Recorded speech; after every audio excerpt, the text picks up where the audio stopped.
Sometimes, taking control of your life means hitting the refresh button. Moving back to Denmark felt like the perfect chance to start fresh and transform my space into something that truly inspires me. But it wasn't that simple. I tried to dive back into my art, but honestly, nothing felt right. I was frustrated, and it's tough when you feel like your creativity is stuck. Every idea feels forced, every little detail is off. So instead of sitting in frustration, I decided to do something about it. By ordering a bunch of stuff online that I probably didn't even need. It's not really about what you buy or what's inside this box. It's about the shift in your mindset. Changing your surroundings, even in small ways, can make a huge difference in how you feel about what you do. I know it might sound like I'm just making excuses for shopping, but that's not really what this is about. Whether you're a creator, working 9 to 5, or just trying to get through your day, your environment really plays a role. New tools, a little decor, something fresh, it all adds up to make you feel more motivated, more in control. Maybe it's not about the stuff itself, but about the effort to make things better. Because when you put effort into your space, you're putting effort into yourself. It's a reminder that you deserve a space that works for you. Inspiration doesn't always show up on its own. Sometimes you have to create a space for it. Even something as simple as rearranging your desk can be the first step toward feeling more inspired and ready to take on the next challenge. Being a small artist, I know how easy it is to feel stuck. You're sitting here staring at this task or this project, and nothing seems good enough. I was feeling a lot of that lately. Every project seemed to hit a wall, and I felt like I was going around in circles and questioning whether or not this was really worth it. But I realized that you don't always need to feel inspired to start. Waiting for that spark is just a trap, and sometimes you just need to start moving. Once you start moving, even in a really small way, you're already miles ahead of someone who's still planning the perfect start. I've always felt that changing my surroundings bring new inspiration. Rearranging the scenery where you create, or just, spend a lot of time, is like creating a fresh canvas for your thoughts. But over time, I've learned that true inspiration also comes from mistakes, from moments when things didn't go as planned. That is something I actually have struggled a lot with because I am a perfectionist. However, perfection isn't what drives creativity. It's those little imperfections, those flaws that push me to think differently. When you allow yourself to make mistakes, you open up space for growth, for new ideas to emerge. It's funny, the more I embrace those missteps, the more inspired I actually feel. It takes the pressure off, and suddenly creating just feels lighter and more natural.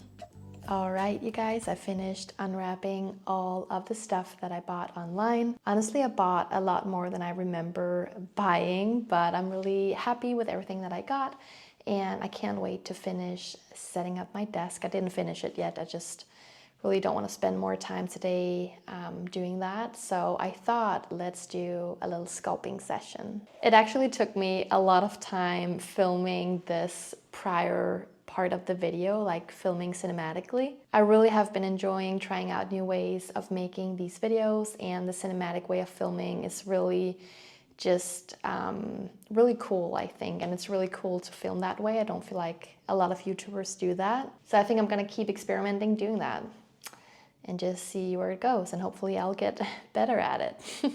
The topic we just talked about, I think, is really interesting and really important, and that's also kind of what I talked about in the last YouTube video I made. It's a little different from what I usually do, but I really enjoy talking about these topics, so I definitely will incorporate little advice and topics like this in future videos. But now we have to sculpt something. I know that you guys are primarily here for my figurines, and that's totally fine. I really want to sculpt too. So I think we should do that today. I've been working on making products for my shop, and I've been working on my art style because I really want to streamline my products. So today we're gonna make a slug. And you're probably like, oh, a slug doesn't sound very cute, but we're gonna make him cute. We're gonna make him grumpy. I made a snail figurine the other day. I made a short of it here on YouTube, and I think it turned out super cute, and you guys seem to like it as well. And somebody mentioned, hey, give him a slug friend. And I was like, that's such a good idea. I'm gonna make a little grumpy slug. So that's what we're gonna do today and see how it turns out. So let's get started. So these are the figurines that I'm planning on selling in my shop so far. As you can see, I try to stick to this certain style, and I think these turned out really cute. However, I always find things that I want to change about my figurines when I'm done making them, but I think I should just jump straight into opening up my shop and feature these guys as they are. I can always make changes along the way if I feel like it. And I guess that's the thing about creative work. It's never really finished. You can tweak and perfect things endlessly, but at some point you just have to put it out there. It's like we've been talking about with this motivation topic. It's all about taking those small steps, making progress, and learning along the way. I guess I just really wanted to tell you that I know a lot of artists and people I know struggle with embracing these imperfections. Not just in art, but actually in their daily life too. And I think that's a feeling most people know. However, personally, embracing imperfections is where I have experienced the most personal and artistic growth. Anyways, sculpting helps me focus a lot, and it might help you too. It has helped a lot of people I know actually. I guess there's something really calming about starting with a simple piece of clay and then seeing it transform. It's one of those things that doesn't require me to be inspired right away. I guess the act of doing it is really what gets me going. Sometimes I get a good idea randomly while sculpting and I'll just add it to the figurine. And actually that's some of the figurines that I now like the most. In my experience, the motivation doesn't always come before. You usually find it while you're working on it. I think that's an important lesson that I've learned. You don't always need to wait for the perfect moment to feel motivated. Sometimes just sitting down and starting is enough to spark that creativity. It's like once I'm in the process, the ideas just start flowing, even if I didn't feel like it at first. It's more about showing up even when you're not feeling it. Over time, you start to find that rhythm again. Sculpting for me is a reminder of that. Just taking one step at a time, slowly seeing things take shape and letting the process pull me in. That's why I keep coming back to it. Even on days when I'm not sure what I want to sculpt or want to make, the act of just working with my hands really help. It keeps me moving forward bit by bit, even if the process feels so small. And sometimes that's really all you need to get the motivation to keep going.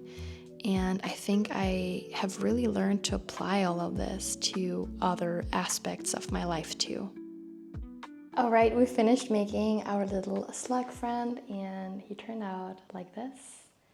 Super cute and tiny and really simple to make too. Now we're just gonna have to bake him, and I'm thinking we should bake him for 25 minutes. It really depends on the thickness of the figurine you're making, but 25 minutes should be all right for this little guy. And then we're gonna glaze him.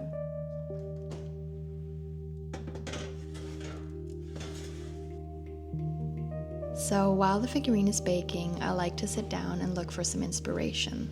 There are so many talented artists out there, and watching how they create reels, videos, and art, it really just gives me inspiration and new ideas. It's great to see the different styles and techniques that people use. There are just so many talented people out there. Sometimes just seeing someone else's process can spark something new in my own work, as long as you don't copy anyone, of course.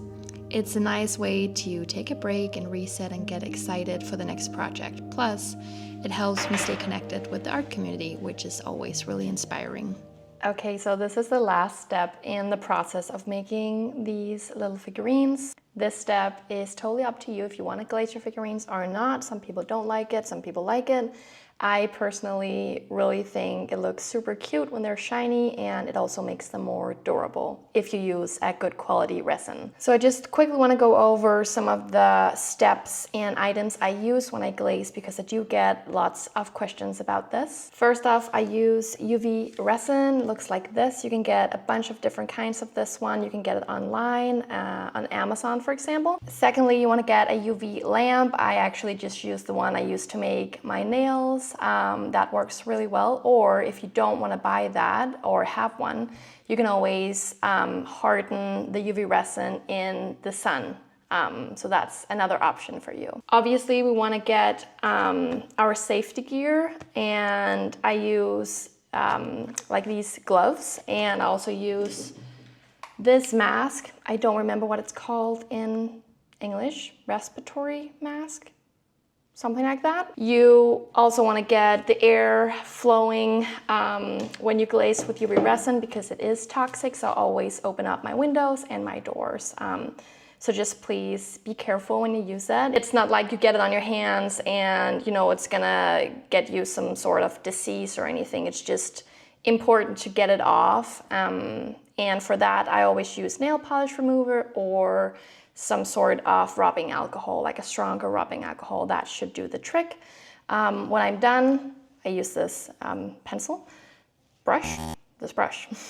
When I'm done, I dip this in some rubbing alcohol or nail polish remover to remove it from the brush, so I can reuse this brush. The best part about sculpting is seeing it all come together. Taking something from just an idea to a finished product always feels like a step forward, even if it's not perfect. What matters to me is that each project helps me grow, pushing me closer to where I want to be. I've learned that the key is to keep creating even when things don't turn out exactly as I planned. I want to build a small business that feels both successful and personally fulfilling, something that really makes me proud of the work I'm doing. And for now, this is exactly where I want to be. So our little slug friend finished in the UV lamp, and he turned out like this.